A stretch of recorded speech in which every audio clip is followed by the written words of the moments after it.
You know, usually when we approach history, right, Yeah. especially the history of political theory or economic philosophy, there's this underlying expectation of a certain quiet, sterile distance. Oh, absolutely. Like you're walking into a museum. Yes, exactly. You mentally prepare yourself to walk through a museum. You expect to see the exhibits, neatly arranged under thick glass. Right, with the dates clearly printed on those little brass placards. Yeah, and the curator essentially just points and says, there it is. That is what happened, and here's the book that was written about it. It's broken down into neat little eras. Very clean. Very clean. Because, I mean, we naturally prefer the chaos of human events to be visible, categorized, and just entirely tamed by the passage of time. It's safer that way. It is. But then you open up the historical documents from the summer of 1870 to the autumn of 1871, and suddenly that museum display case is completely shattered. Yeah, it really is. It's not a quiet, contemplative landscape at all. No, we are looking at a historical landscape that is, well, it's explosive. It is a real-time thriller happening right on the page. Right. These are texts that literally shaped the political and physical map of the 20th century. And that is exactly where we are taking you today. So welcome to another deep dive. Glad to be here. Today, our mission is to explore a hyper-condensed, historically explosive period. We're talking just 15 months from July 1870 to October 1871. It's a very tight window, but so much happens. Right, and we are doing this through a very specific lens, which is Volume 22 of the Marx and Engels collected works. Also known as the MECW. Exactly. Now, before we jump into the timeline, let's lay our cards on the table for you, the listener. Always a good idea with this kind of material. Yeah, because we are going to be exploring highly politically charged material today. We're examining the foundational writings of scientific communism, formulated during one of the most violent, disruptive periods in European history. And, people have very strong feelings about these texts. They really do. And whether you view these writings as visionary blueprints for human liberation,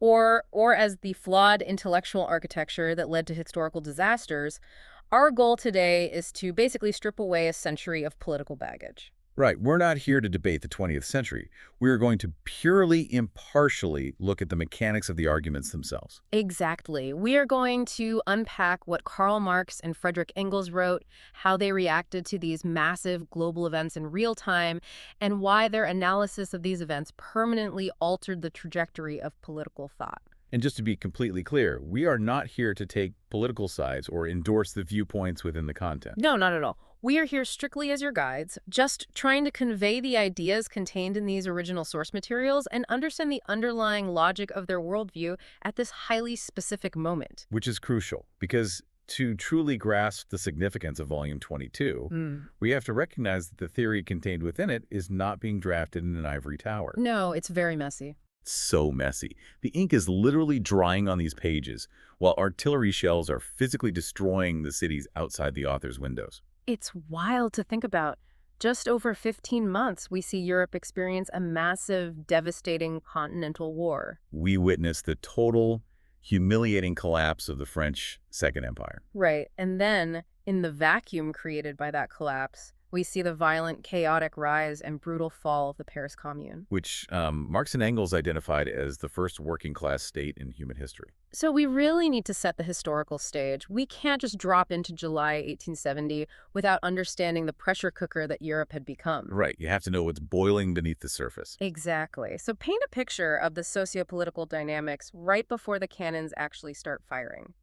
What are the mechanisms driving these nations toward conflict? Well, by the late 1860s, a massive socio-political crisis had been steadily building across the European continent. Let's look at the two primary actors here. Okay, who are we looking at? On one side of the Rhine, you have the French Second Empire, which is ruled by Emperor Napoleon III. And this is the nephew of the famous Napoleon Bonaparte, right? Exactly. But unlike his uncle, Napoleon III's regime was incredibly unstable internally. I mean, he had come to power essentially through a coup. Right. And by 1870, he was facing intense, growing opposition from both Republican factions who wanted to return to democracy and a rapidly expanding, highly radicalized working class in major cities like Paris and Lyon. So he's got trouble at home. A lot of trouble. Yeah. His regime needed a unifying distraction. They desperately needed a nationalist victory to secure the dynasty and quiet all that domestic unrest. Okay, that is a classic political maneuver. When your approval ratings are plummeting at home, you basically look for a quick, glorious war abroad to force everyone to rally around the flag. Precisely. That's the underlying logic on the French side. But then, on the other side of the border, you have Prussia. Led by Otto von Bismarck. Yes, the brilliant and utterly ruthless Chancellor Bismarck. Now, he had a very different, highly calculated goal, which was the unification of the disparate German states into a single, massive German empire under Prussian dominance. And he'd already been fighting for this, right? Yeah, he had already fought successful, localized wars against Denmark and Austria. Okay, so he's on a winning streak. He is.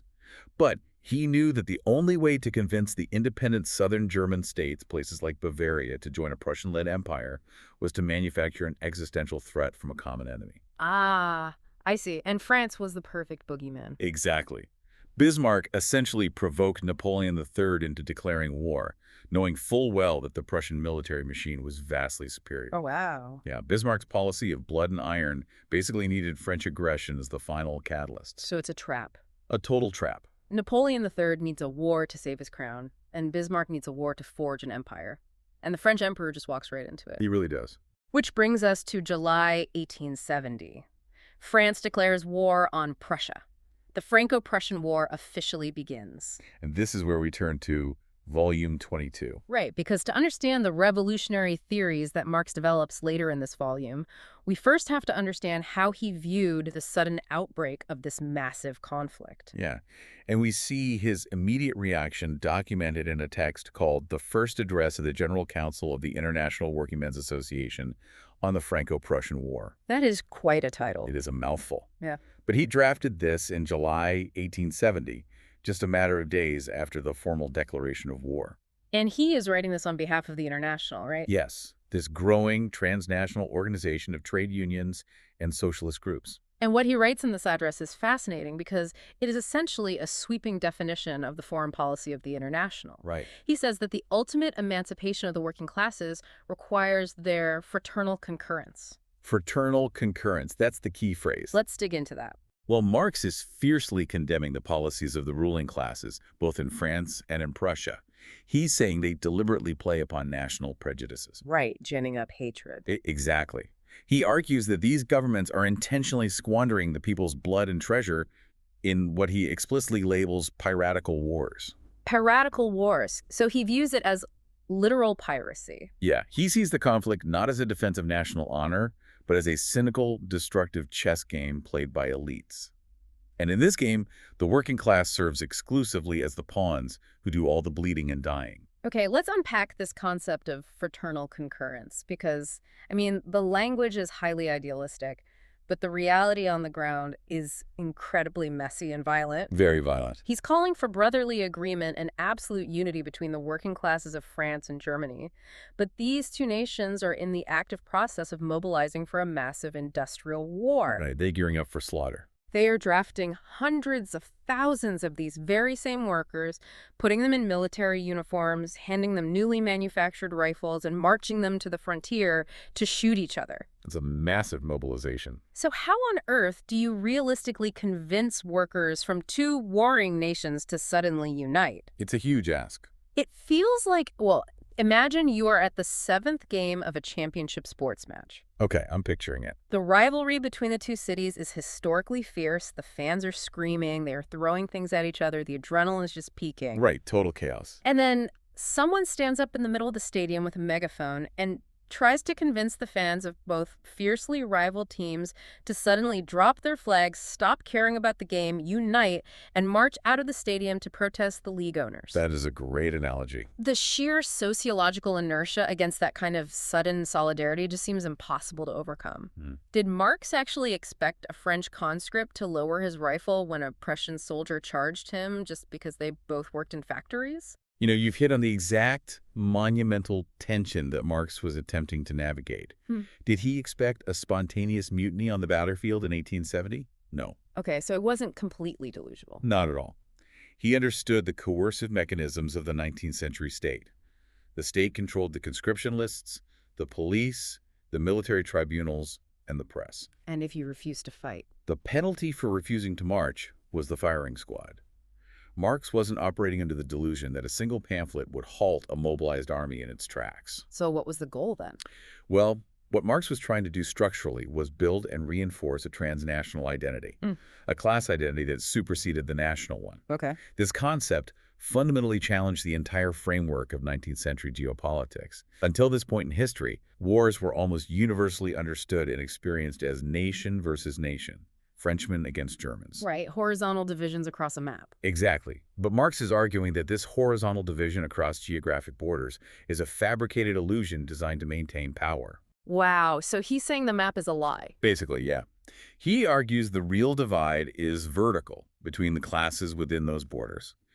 He is trying to implant a specific cognitive dissonance into the minds of the European working class. What kind of cognitive dissonance? He wants the French worker to look across the battlefield and realize that the German peasant in the opposing trench has exponentially more in common with him than the French general giving him the order to charge. That is a total paradigm shift in how a population perceives international conflict. Completely. He's essentially saying, don't fall for the hype. This piratical war is a distraction. It is a meat grinder for your blood and your treasure, and the only people who will benefit are the industrialists securing new resources and the aristocrats securing their titles. You nailed it. But I have to ask, did anyone actually listen? Was this fraternal concurrence just empty rhetoric, or did we see actual mechanical attempts at anti-war solidarity in 1870? We actually did see concrete mechanical attempts, and Marx heavily highlights them in the texts. Oh, really? Where? In Germany, for starters, prominent socialist leaders like August Bebel and Wilhelm Liebknecht, who are actually members of the North German Reichstag, their parliament, they took a massive political risk. Good, they do. When Bismarck asked the parliament to vote for war credits to fund the military campaign against France, Bebel and Liebknecht abstained. Whoa! Yeah, they publicly refused to vote for the funding, declaring it a dynastic war that had absolutely nothing to do with the interests of the German people. I imagine Bismarck did not take kindly to a couple of socialists trying to defund his imperial war machine. He absolutely did not. They were subsequently arrested and tried for treason. Of course they were. But their abstention was a monumental symbolic victory for the International. It proved that the theoretical concept of fraternal concurrence could actually manifest in the halls of power. It wasn't just talk. Exactly. Furthermore, Marx documented mass meetings of workers in both Paris and Berlin, where resolutions of peace and mutual solidarity were passed right as the war began. That's actually incredible timing. It is.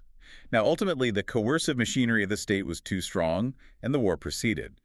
But Marx viewed these moments of resistance as proof of concept. Right. He believed that if the workers were constantly distracted by fighting each other based on manufactured national prejudices, they could never achieve the internal focus needed to change their own socioeconomic conditions. Well, here's where the deep dive into Volume 22 gets incredibly fascinating. Oh, yeah? Because while Marx is sitting in London drafting these grand, overarching addresses for the International, dealing with high-level geopolitical theory and transnational solidarity, his closest collaborator, Friedrich Engels, is taking a completely different approach. A highly granular approach to the exact same war. Yeah, Engels completely shifts his focus into the tactical weeds of the conflict. He essentially becomes an armchair general. He does. And he does it in the most unexpected, ironic venue imaginable. Right. Tell them where he was publishing. So he is not writing these military analyses for an underground, radical socialist pamphlet distributed in the dark alleys of London. He is writing for the Pall Mall Gazette, which is a thoroughly mainstream, highly respected Victorian bourgeois newspaper. This is truly one of the most remarkable chapters in this volume. Engels writes a sweeping series of 59 articles, which are collected under the title Notes on the War. 59 articles. Yeah, and to understand the pace he was working at, because of the relentless speed of the daily news cycle, Engels only sent the first 3 articles to Marx for review. Oh, wow. So he was just flying solo after that. Yep. After that, he was writing them and sending them directly to the newspaper's editors to ensure they were published in the morning editions. We just have to pause and appreciate the sheer image of this. It's so good. You have Friedrich Engels, a man who is actively working to dismantle the global capitalist system, and he is hired by this mainstream paper read by the London elites, the bankers, the politicians, the industrialists. The very people he's theorizing against. Exactly. And the editors give him very strict, explicit stipulations. They tell him, look, we are hiring you to be a defense correspondent, confine your writing to purely military questions. Right. No Yeah. politics. Yeah, we want analysis of troop movements, logistics, supply lines, artillery ranges, and strategy. Absolutely no politics. That was the strict mandate. But Engels, who actually had significant military experience, by the way, having fought in the uprisings of 1849, he brilliantly subverts this editorial restriction. How does he get around it? He doesn't just list where the Prussian cavalry went or how many French cannons were captured at a specific fort. He systematically applies the theory of historical materialism to those troop movements and tactical decisions. Okay, wait, let's make sure everyone is on the same page here. Good idea. Historical materialism is basically the foundational Marxist idea that the material, economic, and social conditions of a society are the primary drivers of its historical change, its culture, and its politics. Right. It's all about the economic base. So how on earth does Engels take an abstract sociological theory like historical materialism and apply it to a literal battlefield? What is the mechanical link between the two? The mechanical link is logistics, industrial capacity, and class structure. Okay, unpack that for us. Engels proves through his daily column that a country's military potential and its tactical outcomes on the battlefield are absolutely inseparable from its socioeconomic foundation. Oh, that makes sense. Right. He demonstrates that the way an army fights, how it is organized, how it is provisioned with food and ammunition, and ultimately whether it secures victory or suffers defeat, is a direct, unavoidable reflection of the society that produced it.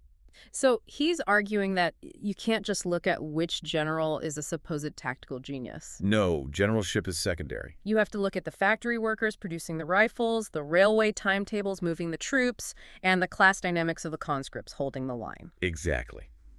Let's look at a highly specific example from Engels' analysis in the sources. Yeah, give us a concrete example. He spends a significant amount of time analyzing the technological shift in weaponry. The Prussians were utilizing the needle gun. The needle gun. Yeah, it was an early breech-loading rifle. And this allowed soldiers to fire at a significantly higher rate than older muzzle-loading muskets. So they could just shoot way faster. Way faster. But Engels points out that adopting such a weapon isn't just a military choice. It is an industrial prerequisite. Oh, I see where this is going. Right. Only a highly advanced, industrialized capitalist state with massive metallurgical and chemical manufacturing sectors can mass-produce the sheer volume of ammunition required to sustain an army firing breech-loading rifles. Because if you shoot 5 times as fast, you need 5 times as many bullets. Exactly. Yeah. Therefore, Prussian tactical dominance on the field wasn't just the result of General von Moltke's brilliant maneuvering. Right. It was the direct mechanical output of Prussia's advanced industrial capitalist development. That is a phenomenal connection. He is showing the readers that the factory floor dictates the battlefield. It totally does. But he also analyzes the French side, right? He does. And he uses the socioeconomic lens to explain why the French military completely collapsed. Let's dive into his analysis of the French Army of the Loire. Oh, Engels does a devastating comparative analysis here. So, after the initial French defeats, the Republic formed the Army of the Loire. Okay. In October and November of 1870, this army, commanded by General Aurel de Paladines, actually achieved some moderate tactical success against the Prussians, briefly halting their advance. A little glimmer of hope for France. Briefly, yeah. But then Engels compares this localized success to the disastrous situation just a few months later in January 1871. What happened then? The newly formed massive Army of the Loire, now under the command of General Chanzy, is completely and utterly routed by the Prussians at the Battle of Le Mans. Just a total collapse. Total collapse. And the editors at the Pall Mall Gazette probably just wanted Engels to say the Prussians flanked them on the left, the French cavalry was too slow, hence the defeat. Right, standard military reporting. But how does Engels explain the defeat at Le Mans through historical materialism? Yeah. What was the socioeconomic mechanism of that failure? Yeah, what is his Marxist take on this battlefield loss? Well, Engels looks beyond the flanking maneuvers and examines the internal class contradictions of the French defense.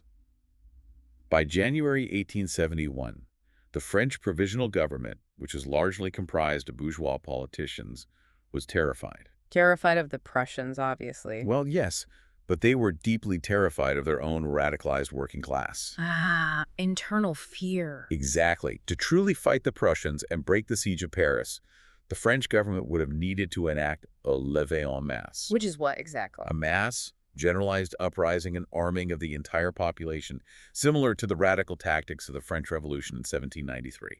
Oh, wow. So they would have to hand out rifles to every poor factory worker and peasant in the country and tell them to fight a guerrilla war. Precisely. But the bourgeois government realized that if they fully armed the radical working class to fight the Prussians today, that same working class might turn those weapons against the capitalist government tomorrow. So they hesitated. They fought a half-measure war. They intentionally withheld weapons from the most radical Republican battalions. That is wild. They sabotaged their own defense. They severely compromised their own logistical supply chains because they refused to fully mobilize the industrial base in a way that would empower the workers. Unbelievable. So Engels meticulously demonstrated in his articles that the French military collapse at Le Mans wasn't merely a failure of generalship, it was a structural, mechanical failure of the French state. The ruling class's fear of the proletariat paralyzed their ability to wage an effective national defense. That's exactly it. It is genuinely amazing when you step back and look at what he achieved here. It's a masterstroke. He is acting as a mainstream defense correspondent, sneaking radical, deeply Marxist class critique into the morning paper of the London elite. Right under their noses. You just picture these wealthy Victorian gentlemen sitting in their private clubs, reading their daily war updates over their tea and crumpets. Completely oblivious. And without even realizing it, they're absorbing a masterclass in historical materialism applied to the Franco-Prussian War. It's so true. They are nodding along to Marxist theory because it accurately predicted why General Chanzy's logistics failed. And his military analysis was incredibly astute and highly regarded. He was actively predicting the impossibility of certain French campaigns and forecasting the inevitable outcomes of specific sieges, and he repeatedly proved to be entirely correct. Which is why they kept publishing him. Exactly. This earned him immense respect even among professional British military officers, and it's why his peers in socialist circles gave him the affectionate nickname, the General. The General. That's fantastic. But this military analysis that Engels was chronicling in real time, this catastrophic French defeat, it wasn't just happening in a vacuum out in the countryside. No, it had immediate massive blowback. Right. That systemic military collapse on the battlefield directly triggered a massive, unfillable political vacuum in the capital. The center could not hold. And that vacuum sets the stage for the absolute climax of Volume 22, the event that forces Marx to reevaluate his entire theoretical framework. Yes. The decisive turning point of the war occurs on September 2, 1870, at the Battle of Sedan. Okay, let's talk about Sedan. It is an unmitigated disaster for France. Roughly 100,000 French troops are encircled and forced to surrender. 100,000 troops, that's a staggering number. It is. And most shockingly, Emperor Napoleon III himself is personally captured by the Prussian forces. The sitting emperor is physically captured on the battlefield. Yes. That is the sudden, catastrophic, overnight collapse of the Second Empire. It just ceases to exist. Instantly. It's gone. 2 days later, a republic is declared in Paris, but the situation is rapidly deteriorating. Because the Prussians are still coming. Right. With the imperial army shattered, the Prussian forces march largely unopposed toward Paris and completely encircle the capital.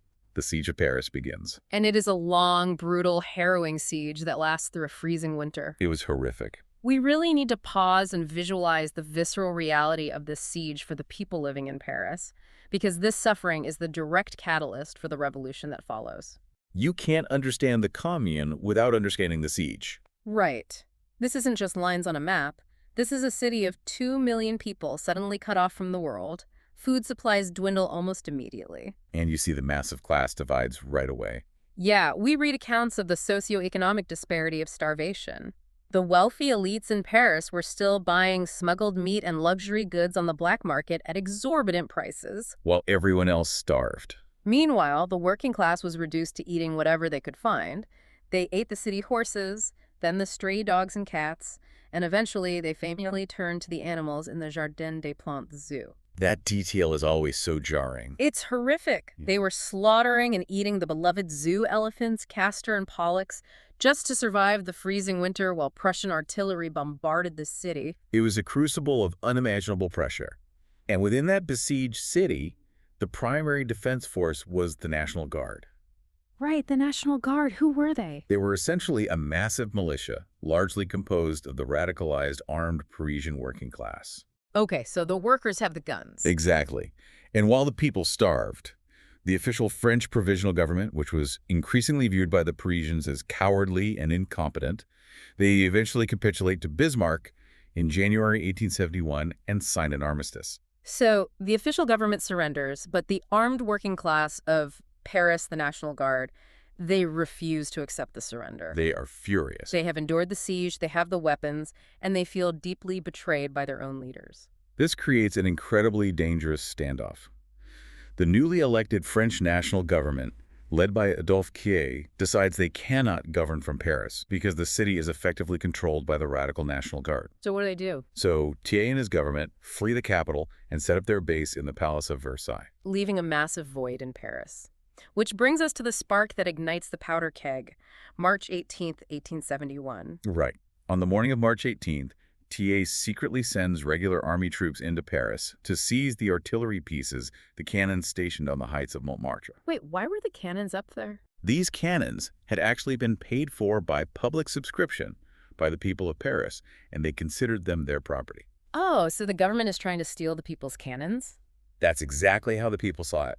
When the regular army arrives to take the cannons, the working women of Paris are the first to notice. They raise the alarm. And people just flood the streets. Yeah, crowds gather, physically blocking the soldiers. And then the generals order the soldiers to fire on the unarmed crowd. And the mechanism of state coercion finally breaks. Exactly. The soldiers refuse the order. Instead of firing on the crowd, they turn on their officers, arresting and eventually shooting 2 of the generals. Wow. The regular army completely disintegrates or retreats to Versailles. By that evening, the Central Committee and the National Guard realizes they are the only remaining authority in the city. The vacuum of power is absolute. It is complete, and they step into it, declaring the Paris Commune. Vladimir Lenin, writing decades later, would assess this explosive moment as the greatest working-class uprising of the 19th century. And Marx and Engels immediately recognized it as the first working-class state in human history. But I want to challenge the perception of what that actually looked like. Sure, let's get into it. Because when we read the phrase, the first working class state, it can sound very deliberate, very planned. Almost sterile again. Yeah. It evokes an image of a beautifully orchestrated socialist revolution where everyone had read their Marx, everyone knew their roles, and they systematically executed a pre-written blueprint. Right, like it was all mapped out. But was it, or was this a desperate, chaotic, improvisational reaction to an impossible situation? It was absolutely the latter. I mean, you have a foreign Prussian army still camped right outside the northern and eastern gates of the city. You have a civil war brewing with the remnants of your own national government mobilizing an army at Versailles to the west. Right. And you have the looming threat of total starvation and administrative anarchy inside the city walls. It was the definition of chaotic improvisation. The ruling classes, the remnants of the French state at Versailles, were absolutely terrified by what was happening in Paris. That must have been panicking. Oh, they were. The sources in Volume 22 note that the French elites believed society had been confined to the 3 resources of foreign invasion, civil war, and anarchy. That was all they saw, the total destruction of the social order. Exactly, a doom loop of violence and property destruction. But what did Marx and Engels see? Well, what Marx and Engels saw from London and what they meticulously analyzed as the Commune unfolded over the next 2 months was that the Commune represented a profound attempt by the people of Paris to break that cycle. To build something new. Yes. In the midst of foreign invasion and impending civil war, the working people of Paris took over the municipal government, and they didn't just cause anarchy. They desperately tried to establish a new kind of institutional order. They were attempting to build a society free from capitalist exploitation right in the middle of a war zone. To understand the mechanics of what they were trying to do, let's use a modern analogy. Okay, I like analogies. I think looking at the Paris Commune is a lot like watching a massive community of developers trying to code an entirely new open source operating system live in real time, Oh, I see. while simultaneously fending off a massive coordinated cyber attack that is actively trying to crash their servers. That is a highly accurate mechanical analogy. Right, like if they don't have time to write a white paper, they are pushing radical updates to the social code every single day just to survive. They were implementing radical structural reforms on the fly, essentially rewriting the social contract overnight. So let's look at the actual mechanisms of the commune's governance. What were they doing? Well, first, they abolished the standing army entirely. Wow, just got rid of it. They replaced the professional military, which had traditionally been used to suppress the population, with the armed populace itself, the National Guard. So the monopoly on violence is instantly decentralized. What about the government bureaucracy? They completely dismantled the traditional bourgeois bureaucracy. They made all public officials, magistrates, judges, and delegates to the commune subject to immediate recall. Immediate recall. What does that mean in practice? It means if a delegate voted against the wishes of the neighborhood that elected them, the voters didn't have to wait 4 years for the next election. They could just pull them. They could revoke their mandate and replace them that very afternoon. That is radical accountability. It is. Furthermore, to prevent careerism and corruption, they capped the salaries of all public officials. From the lowest clerk to the highest director, the salary was capped at that of an average worker's wage around 6,000 francs a year. It is a structural inversion of the traditional state. Completely.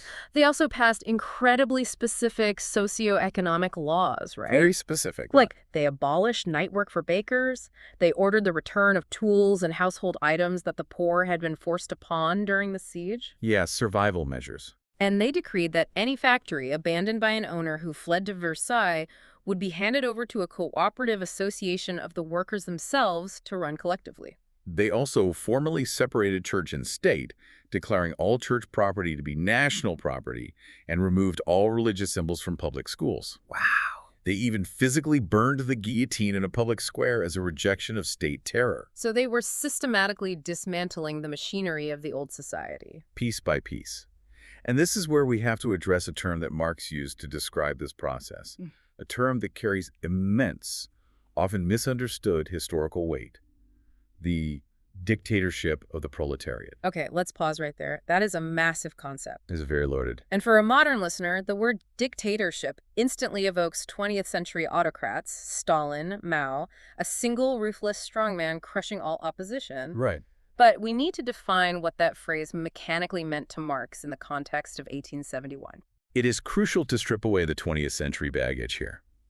When Marx used the word dictatorship, he was referring back to the original Roman Republic definition of a dictator. Which was what? A temporary, extraordinary magistrate granted emergency powers to resolve a specific crisis, not a permanent tyrant. Ah, okay, emergency powers. Exactly. More importantly, he did not mean the dictatorship of an individual or even a single vanguard party. He meant the dictatorship of a class. The proletariat, the working majority. Yes. For Marx, every state was inherently a dictatorship of one class over another. So even a democracy could be a dictatorship in his eyes. Yes. He viewed the French Second Empire and the bourgeois republics that followed as the dictatorship of the bourgeoisie, meaning a minority of wealthy property owners were utilizing the mechanisms of the state, the police, the courts, the army to suppress the majority working class. Okay, follow the logic. Therefore, the dictatorship of the proletariat was simply the inversion of that dynamic. It was the vast majority of the population, the workers utilizing state power to temporarily suppress the former ruling minority and prevent them from violently restoring the old capitalist order. To Marx, the Paris Commune, with its universal suffrage, recallable delegates, and armed populace, was the most democratic institution in history, yet it was acting as a dictatorship over the forces of Versailles. Exactly. It's about class power, not one guy in charge. But this grand, chaotic, profoundly democratic experiment only lasted 72 days. Just 72 days. Because while Paris was passing laws about bakeries and pawn shops, Thiers was at Versailles, ruthlessly rebuilding his regular army, negotiating with Bismarck for the release of French prisoners of war, specifically to use them against Paris. He was plotting his return. And in late May 1871, the Versailles army breaches the city walls, they crush the commune. And they crush it with a level of horrific industrial violence that shocked the world. The event becomes known as the Semaine Sanglante, the Bloody Week. The tragic end of the commune forced Marx to immediately, almost frantically, synthesize its lessons. He had to process it all so fast. The speed at which he did this is staggering and deeply conveys the emotional and theoretical urgency he felt. On May 28, 1871, the last barricades fell. Yeah. The last fighters of the commune succumbed to vastly superior forces on the slopes of Belleville in eastern Paris. The mass executions of tens of thousands of communards, men, women, and children, began immediately in the streets and cemeteries. On May 28th, the city is literally still burning. The mass graves are being dug. And just 2 days later, on May 30th, Marx stood before the General Council of the International in London and read his completed work, The Civil War in France. 2 days. He synthesized the collapse of this unprecedented historical event in 48 It's hours. incredible. And this text becomes one of his most heavily debated works. Well, the text captures the historical significance of the Commune in what Engels later described as short, powerful strokes. Marx and Engels didn't just write a mournful eulogy for the fallen communards. They used the mechanical successes and failures of the Commune to significantly, permanently alter the core theory of scientific communism. This is the big pivot in Volume 22. So how so? What is the specific mechanical lesson that the 72 days of the Commune taught them that they did not know when they wrote the Communist Manifesto 20 years earlier? Before 1871, the concept of a working-class revolution was somewhat vague regarding the state. Vague how? The assumption was that the working class would simply rise up, take control of the existing government, and run it better. Just swap out the people at the top. Right. But the Commune provided a real-world, bloody blueprint that proved this was impossible. Marx famously concluded in the Civil War in France that the working class cannot simply lay hold of the ready-made state machinery and wield it for its own purposes. Okay, let's break that metaphor down. The ready-made state machinery. He's saying the state isn't a neutral vehicle. You can't just throw the capitalist out of the driver's seat, sit down, grab the steering wheel, and drive the car towards socialism. Exactly. Because the car itself, the bureaucracy, the hierarchical standing army, the complex legal system separated from the public, was specifically engineered by the bourgeoisie over centuries to do one thing: What's that? maintain class inequality and protect private property. A machine designed to suppress workers cannot be used to liberate them. That makes total sense. The hierarchical nature of a standing army prevents true democracy. The specialized, insulated nature of a massive bureaucracy ensures the working class can never truly control the levers of administration. So if you can't drive the old car, what do? You have to completely smash the old machinery and build an entirely new type of engine from scratch. A completely new political engine. Yeah, exactly, a new engine from scratch. Yeah.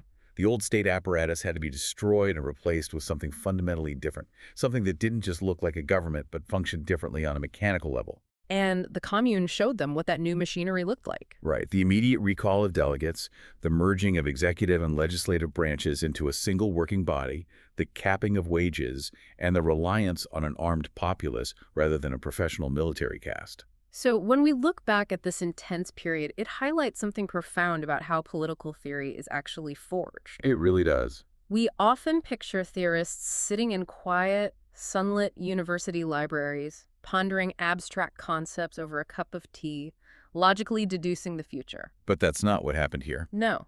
This cornerstone theory of the state, this massive pivot in Marxist thought, was forged in the frantic, bloody, tragic aftermath of real-world events.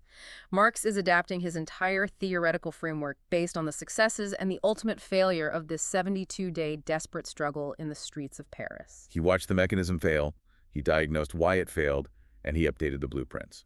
It decisively proves that for Marx and Engels, knowledge and theory are utterly useless if they are not directly connected to and constantly tested by material reality. Theory must adapt to the historical data. Absolutely. But here is the thing that absolutely blows my mind about Volume 22 of the collected works. What's that? We've just discussed the Franco-Prussian War, the collapse of an empire, and the bloody rise and fall of the Paris Commune. The big historical set pieces. Right. But while all of this world historical drama is unfolding, while the course of socialist theory is being forever changed, Marx and Engels still have day jobs. Oh, yes. They're very busy. They still have an entire continent of administrative chaos, logistical nightmares, and local labor disputes to manage for the International. It's true. Section 5 of Volume 22 really takes us beyond the barricades of Paris. Into the weeds of administration. Because while the Civil War in France is the theoretical centerpiece of the volume, the vast majority of the other materials, the letters, the minutes of meetings, the short dispatches, they show the daily, relentless, highly unglamorous grind of running the International Working Men's Association. It's incredible. It's like Marx sitting at his desk thinking, yes, the first working class state just fell. Tens of thousands are dead. I just rewrote our core theory of the state. But I also really need to answer this letter about the cigar makers in Antwerp. That is literally what happened. That's insane. The sources detail their exhausting efforts tracking and supporting strikes all over Europe. In the spring of 1871, right when the Commune is fighting for its life against the Versailles army, The General Council in London is actively managing correspondence about a massive strike of textile workers in Barcelona, Wow. and they are coordinating financial and logistical support for a strike of cigar makers in Antwerp, Belgium.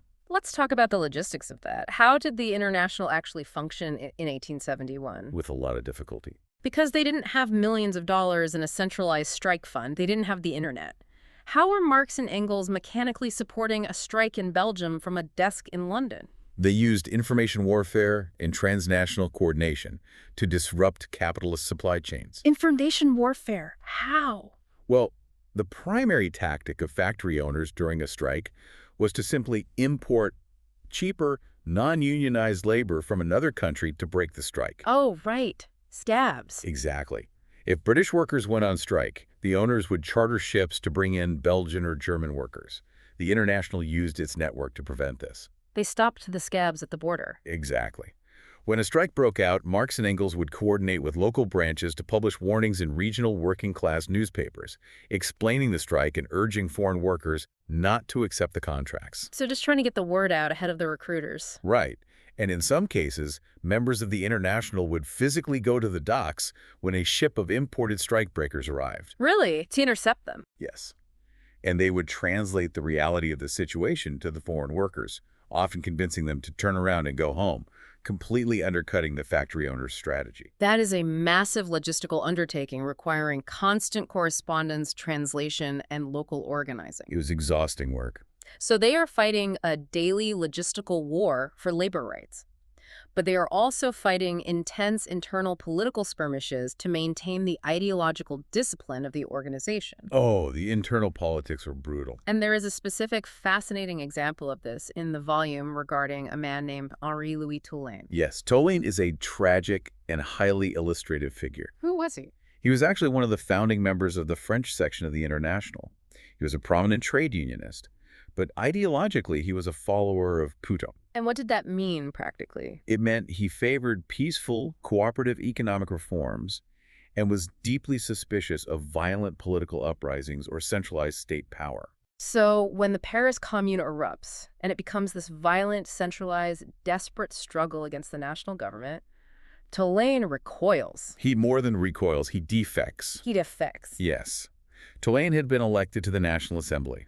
When the Commune takes over Paris, Toulaine chooses to abandon Paris.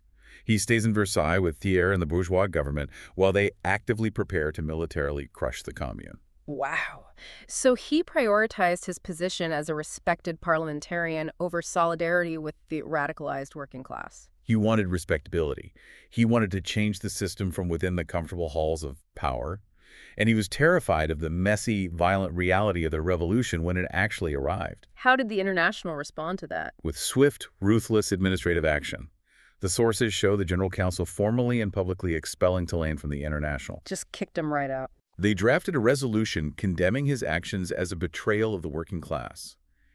It demonstrates the mechanism by which Marx and Engels struggled to maintain a cohesive, radical direction for the International, aggressively purging elements that aligned with the bourgeois state during moments of crisis. And it wasn't just internal betrayals. They were defending the Commune from external ideological attacks as well. Right. We see Marx writing furious defenses against Giuseppe Mazzini.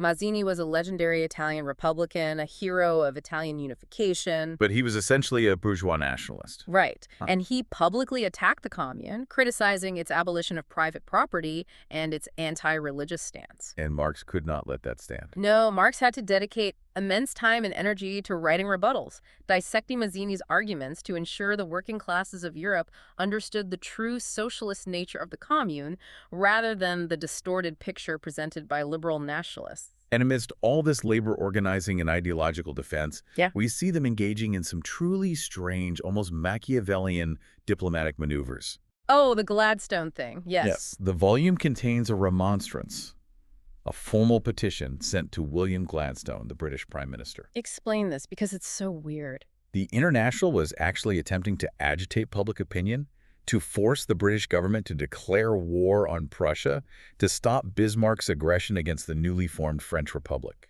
Which is wild, right? Considering Marx's foundational stance in the first address condemning piratical wars and calling for fraternal concurrence, Here he is trying to pressure the British Empire into joining a massive European war. It seems hypocritical on the surface, but it reveals their intense tactical flexibility and their grasp of realpolitik. How so? Marx and Engels weren't rigid dogmatists. They were political strategists trying to navigate a crisis. Yeah. They recognized that a decisive Prussian victory would strengthen Bismarck's militaristic, autocratic German Empire, which they viewed as the greatest immediate threat to the European working-class movement. So they were basically choosing the lesser of two evils. Exactly. They were willing to utilize any geopolitical pressure point available, even manipulating British imperial interests, to disrupt the Prussian war machine and relieve the existential pressure on the French Republic and subsequently the Commune. They were constantly evaluating which outcome, however flawed, provided the best tactical terrain for the socialist movement moving forward. Yes, they were incredibly pragmatic when they needed to be. It is exhausting just reading about their daily schedule. I don't know how they slept. The sheer volume and variety of this mundane organizational work is staggering. But there's one detail in the sources for Volume 22 that I absolutely love, because it provides a sudden flash of humanity. I know exactly what you're going to say. Amidst the collapse of empires, the massacre of the Commune, the strikes, and the ideological warfare, the sources note the eclectic reading material Marx and Engels were consuming. They were reading Hans Breitmann's ballads. Yes, a collection of American humorous dialect poems. These were comic poems written by an American named Charles Godfrey Leland, featuring a fictional German immigrant character written in this highly exaggerated, peculiar Anglo-German dialect. It is essentially 19th century linguistic comedy. It humanizes them immensely. It reminds us that these sweeping historical figures were not just calculating machines generating political theory. They were human beings enduring immense stress. Right. They were managing massive theoretical breakthroughs, running a transnational labor organization on a shoestring budget, mourning the slaughter of thousands of their comrades in Paris, and still finding a moment in the evening to sit down and read comedic poetry to decompress. It perfectly illustrates the intersection of high historical theory and the absolute messy reality of the daily grind. Okay, let's take a step back and synthesize this incredible journey through Volume 22. We've looked at a hyper-condensed era, just 15 months from 1870 to 1871, where abstract political theory violently collided with material practice. We've seen Marx and Engels acting in multiple overlapping capacities simultaneously. Yeah, they wore so many hats. They acted as real-time political analysts, predicting the geopolitical shifts of Bismarck's Germany. We saw Engels acting as a brilliant military journalist, subverting mainstream media to introduce historical materialism to the British public by analyzing the logistical failures at Le Mans. The general at work. Exactly. We saw them as relentless organizational strategists, coordinating dock workers and expelling defectors. And most importantly, we saw them rapidly, ruthlessly adapting their core worldview in the face of unprecedented historical shocks. The Franco-Prussian War and the Paris Commune were not neatly predicted events on a timeline. They were sudden, violent eruptions that demanded immediate theoretical synthesis. When Marx saw that the working class couldn't just take over the ready-made state machinery, he didn't cling to his old theories. He updated the blueprints based on the data provided by the 72 days of the Commune. He changed his mind when the facts changed. And that brings me to a final provocative thought for you, the listener, to mull over as we close this deep dive. We've seen how Marx and Engels were able to rapidly adapt their entire theoretical framework based on the incredibly short lifespan of the Paris Commune. Just 72 days? They watched it happen via delayed telegrams, heavily censored newspapers, and the first-hand accounts of refugees fleeing across the Channel. And Marx still synthesized the core lessons in just 2 days. It's a phenomenal intellectual feat. So imagine them alive today, sitting at a desk equipped with a smartphone and a fiber optic internet connection. Oh, that's a wild thought. How would they react to the rapid, decentralized, algorithmically driven, and often chaotic political movements of the digital age? The pace of information today is entirely different. Right. If a modern commune formed today, maybe not behind physical cobblestone barricades in a single city, but distributed in a digital space, or organized flash mob style through global networks across a modern metropolis, how would they analyze its mechanics? Would they see the potential for true internationalism? Exactly. Would they view the internet and instant global connectivity as the ultimate frictionless tool for finally achieving that transnational fraternal concurrence they dreamed of in 1870. Or would they see the dark side of it? Yeah, would they look at the algorithmic echo chambers, the rapid spread of misinformation, the surveillance capabilities of the modern state, and the absolute corporate control of the platforms we use to communicate, and see it as just another hyper-accelerated, deeply alienating battleground for modern piratical wars? It is a profound mechanical question.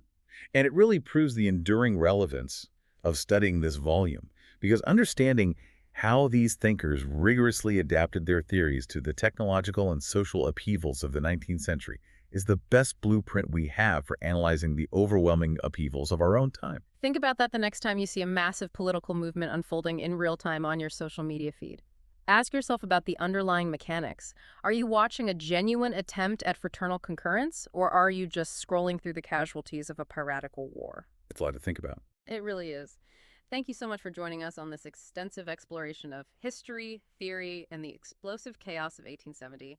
Keep questioning the mechanics of the world around you, keep reading the original sources, and keep diving deep into history.